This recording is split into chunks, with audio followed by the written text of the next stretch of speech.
Depuis quelques mois, la législation suisse, qui est plus souple que dans d'autres pays, ouvre la voie aux producteurs de chanvre contenant moins de 1% de THC. Le cannabidiol, ou CBD, c'est son nom, se trouve sous différentes formes et se vend désormais partout en Suisse, sur Internet et dans les kiosques.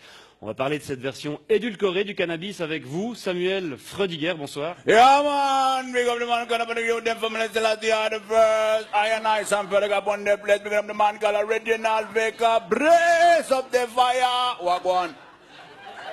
Pardon? Ouais, ça veut dire bonsoir à Kingston. D'accord. Alors vous êtes un consommateur régulier de cannabis, vous êtes aussi membre d'un groupe de reggae suisse, Yeah, Brada Framanada. Brother from another mother, man. C'est quand tu es frère, tu es brother, mais tu n'as pas la même maman, man. Brother from another mother, brother from another mother, brother from another mother. Brada Framanada. Vous êtes c'est ce groupe dans lequel vous jouez, avec lequel vous voyagez souvent Yeah, man. en Jamaïque. Bra. C'est ça. Alors tout d'abord, qu'est-ce que vous pensez de ce boom du CBD? Un boom qui a commencé en août dernier lorsqu'un fabricant chafouzois a obtenu pour la première fois une autorisation d'en vendre. Man, moi je trouve c'est rigolo de voir les clients qui vont acheter une ou deux têtes de weed comme si c'était des chiclettes. Mais il faut dire c'est Baba et c'est Bobo et c'est Babylone. Babylone c'est la société qui est décadente et il les encourage à vendre ces produits qui sèment la panique, man. Ouais, la panique notamment chez les forces de l'ordre Yeah, qui font face à un nouveau casse-tête. Yeah, man. Les pauvres policiers, man, ils peuvent pas faire la différence entre le CBD et la CNC, man. Là. La Sensimilia, man. La ganja, la weed, la marijuana, la kaya, man, whatever. D'accord, parce qu'il est vrai qu'en apparence, le cannabis légal ressemble à s'y méprendre à son cousin. Ah, man, les pauvres petits boys des police, man. Ils peuvent pas faire la différence, man. Il faut qu'ils aillent goûter le produit. Alors, imagine, man, le pauvre policier, man. Excusez-moi, vous pouvez me présenter vos papiers à rouler d'identité. Ce sera pas possible, man. Oui. Je rappelle que cette variante de cannabis ne tombe pas sous le coup de la loi fédérale sur le stupéfiant, une loi de 2011, puisqu'elle contient moins de 1% de THC. Bombo clad de fire, bonagwande, man. Il faut savoir qu'on obtient ce tabac en manipulant la plante. Man. En la manipulant. En manipulant la plante. Génétiquement. En faisant des croisements, man, des petites chimies, et on atténue comme ça le produit, on le rend allégé. Et aujourd'hui, man, c'est partout comme ça dans la société, man. C'est exactement la même chose comme les sodas sans sucre, les yogourts allégés à la gélatine de porc, ou l'huile d'olive sans olive, man. Ça va pas, man. C'est pas du vrai cannabis, selon Man, vous. non, man, la vraie weed, la vraie ganja. La vraie ganja. Il faut la planter avec amour.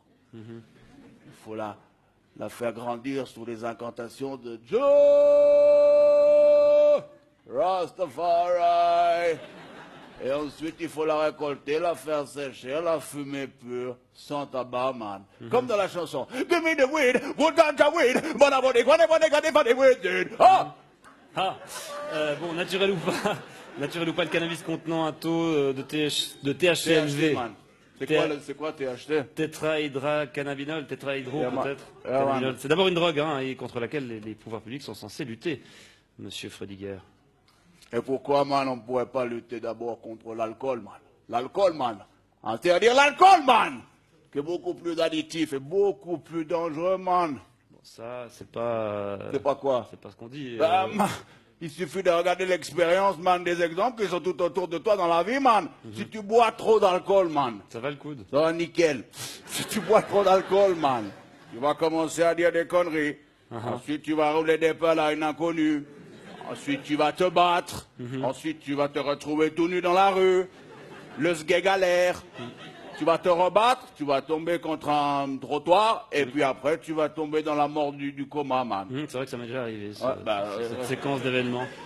Alors que si tu fumes trop de weed, man, si tu fumes trop de weed, qu'est-ce que tu risques? Qu'est-ce que tu risques, man? La même chose. Non, man, tu risques juste de t'endormir. Et au pire, man, de lâcher une ou deux petites caisses, vite fait. Mais c'est pas tout à fait ce que disent les spécialistes de la question. Ah, man, mais ça me rappelle ce vieux proverbe jamaïcain, you know, man, when daddy smokes some weed, he's never speed. When daddy drinks some whiskey, It is gonna be more risky. Namin. Ouais, quand papa fume de l'herbe, il est tout calme. En revanche, quand il boit du whisky, ça devient un peu plus risqué. Exact. Ouais. Bon, ben, en tout cas, on se réjouit de voir comment le marché du cannabis light va évoluer ces prochains mois. Je vous remercie d'être venu nous apporter votre point de vue, Samuel Freudiger. Comment on dit au revoir en jamaïcain? Big up. Big up.